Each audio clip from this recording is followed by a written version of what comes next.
Terima kasih Anda masih bersama kami di Berita Padang. Bagi Anda yang baru saja bergabung, kami hadirkan kembali 3 berita utama pada pagi hari ini.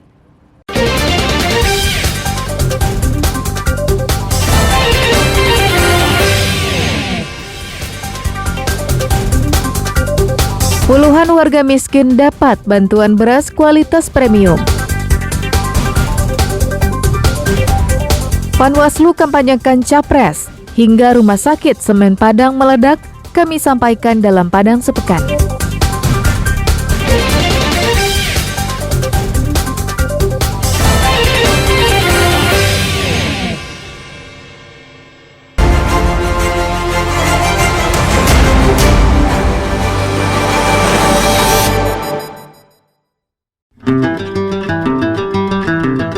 Jalan lintas tengah Sumatera kembali tertutup tanah longsor di daerah Tanjung Gadang, Sijunjung, sekitar 125 km dari kota Padang. Longsor terjadi usai daerah itu diguyur hujan selama beberapa hari.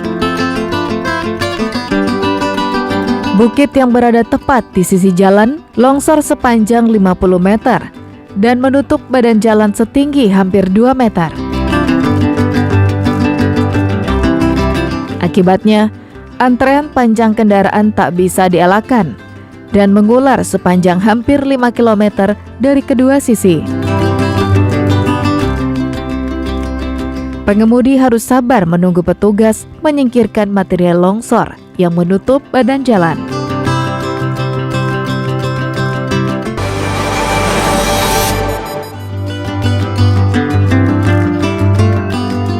Imelda Ifni, seorang guru taman kanak-kanak di Nagari Lembah Binuang Awakuniang, Pasaman Barat, diintimidasi oleh pejabat wali nagari setempat yang berstatus ASN. Intimidasi itu berupa, sekolahnya tidak akan dibantu biaya operasional jika tidak ikut mensukseskan salah satu calon anggota DPR RI yang merupakan anak Bupati Pasaman Barat. Dana bantuan yang dimaksud berasal dari kantor Wali Nagari Lembah Binuang Awakuniang. Merasa diintimidasi, Imelda yang didampingi oleh 4 penasihat hukumnya melapor ke Bawaslu Pasaman Barat dengan membawa sejumlah barang bukti berupa chat WhatsApp dan rekaman suara.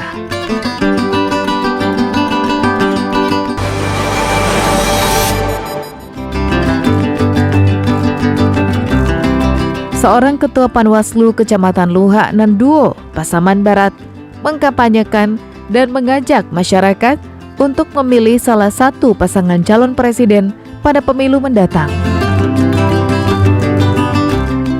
Aksi kampanye itu diutarakan Zainal Effendi saat menghadiri kegiatan reses anggota DPRD Sumatera Barat dari fraksi PDIP di daerah pemilihannya di Pasaman Barat pada tanggal 16 Januari lalu. Ketua Panwaslu yang diduga kampanyekan pasangan calon presiden ini menambah daftar dugaan pelanggaran pemilu. Berawal dari bupati yang mengkampanyekan anaknya di hadapan camat dan wali nagari. Kemudian disusul oleh pengaduan guru taman kanak-kanak yang diintimidasi oleh seorang oknum ASN yang menjabat pelaksana tugas wali nagari. Namun seluruhnya masih dalam tahap pemeriksaan.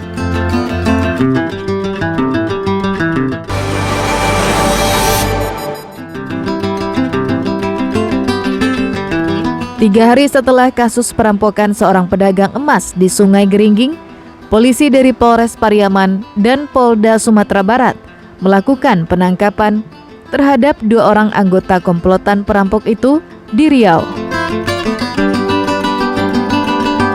Ismail dan Zainuri ditangkap polisi dengan mudah, sedangkan 1 rekan lainnya, Regi Chandra, tewas di lokasi setelah terlibat baku tembak dengan polisi. Polisi kemudian membawa 2 tersangka ke Padang untuk diperiksa lebih lanjut. Polisi juga menyita barang bukti berupa 4 pucuk senjata api, peluru, senjata tajam, sepeda motor, dan sejumlah barang bukti lainnya. Menurut data polisi, komplotan perampok ini telah 5 kali beraksi di Sumatera Barat sejak tahun 2021, yakni di Bukit Tinggi, Agam, Solo, dan Pariaman.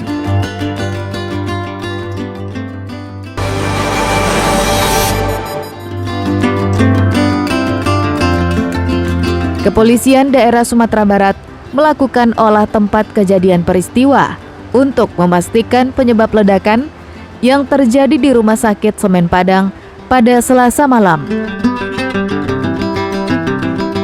Selain tim Inafis, polisi juga mengerahkan tim Gegana Brimob Polda Sumbar. Gegana sengaja didatangkan untuk menepis isu bahwa penyebab ledakan adalah bom. Namun hasil pemeriksaan sementara, ledakan diduga berasal dari pusat alat pendingin yang berada di lantai 1 Rumah Sakit Semen Padang. Diduga karena lupa menutup kran tabung gas, menyebabkan gas menjalar ke lantai 1 dan meledak.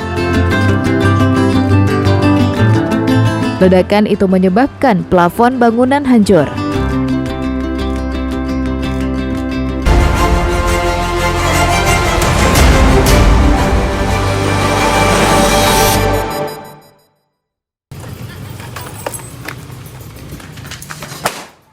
Aksi kejar-kejaran terjadi antara petugas dari tim Pantom Satres Narkoba Polres Payakumbuh dengan Ziko Ardiles, seorang pengedar sabu-sabu di sekitaran Sungai Batang Agam, Kota Payakumbuh pada Minggu sore.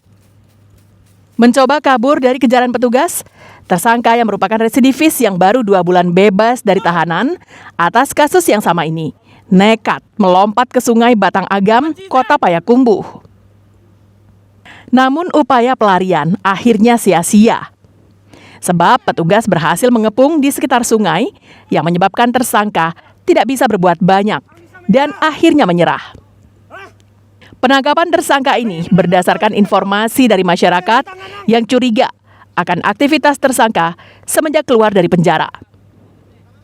Lalu polisi melakukan penyelidikan dan benar, ternyata tersangka masih melakoni profesi lamanya sebagai pengedar narkoba.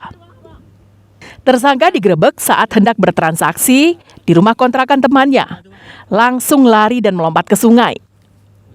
Polisi kemudian melakukan penggeledahan hingga ke rumah ibunya, tempat tersangka berdomisili di daerah Bunian, Kota Payakumbuh. Di tempat ini, polisi menemukan 11 paket sabu-sabu yang dibungkus dalam plastik bening dengan berat total 48 gram.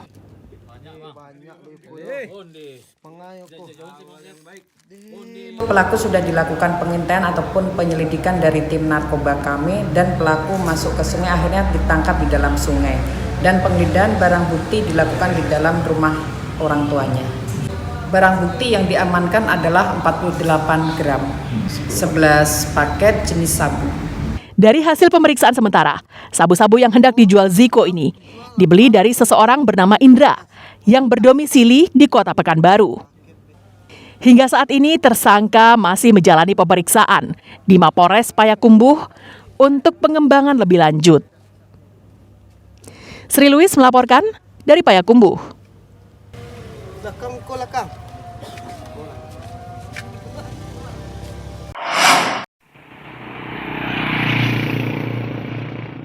Empat 40 orang korban penipuan Biro Perjalanan Haji Plus dan Umrah Rabu sore melapor ke Polres Pasaman Barat. Korban dijanjikan berangkat Haji Plus dan Umrah pada November tahun 2022 lalu. Namun hingga kini, korban tak kunjung berangkat. Padahal, korban sudah membayar sesuai yang dijanjikan. Dari 40 orang korban, 6 orang diantaranya ditipu program Haji Plus dengan membayar 50 juta rupiah per orang. Sedangkan korban yang berjumlah 34 orang sudah membayar 10 juta rupiah per orang. Puluhan korban melaporkan Mukhwan Hariri dan Zilviarini yang diduga sebagai pegawai perusahaan yang mengajak para korban untuk mendaftar di Biro Perjalanan Haji Plus dan Umrah. untuk melaporkan penipuan umroh kami. Janjinya bulan tahun 2022 bulan November. Nyatanya Sekarang enggak juga 10 juta. katanya 10 juga. ongkosnya cuma 10. Iyalah. Menawarkannya? Udah dipanggilnya. Oh gitu, ditawarinnya gitu. Ditawarnya. Berarti ibu sama keluarga yang lain banyak yang daftar juga? Banyak. Banyak ya? Sudah dapat 1 LP, tinggal LP umroh karena ada Haji Plus, ada umroh. Yang Haji Plus sudah selesai, korbannya ada 6 orang. Kalau totalnya berapa nih bang? Ada 40 orang. Berarti 6 Haji Plus. 34 orang umroh. Umroh 10 juta. Haji Plus 50 juta seorang. Berarti udah setor semua bang? Udah lengkap semua mana. Katanya mau berangkat tahun ini? Tahun 2022. Mereka ini kan sudah banyak terluka pak. Kebunnya dijual untuk Haji Plus beribadah, ditipu orang. Total kerugian korban diperkirakan mencapai ratusan juta rupiah. Para korban berharap polisi bergerak cepat dan menindak para pelaku dan meminta agar uang mereka dapat dikembalikan oleh pihak Biro Perjalanan. Safatul Ulum melaporkan dari Pasaman Barat. Saudara, informasi tadi sekaligus menutup berita Padang pagi ini. Saya Frin Meriana beserta tim redaksi yang bertugas mengucapkan terima kasih. Sampai jumpa.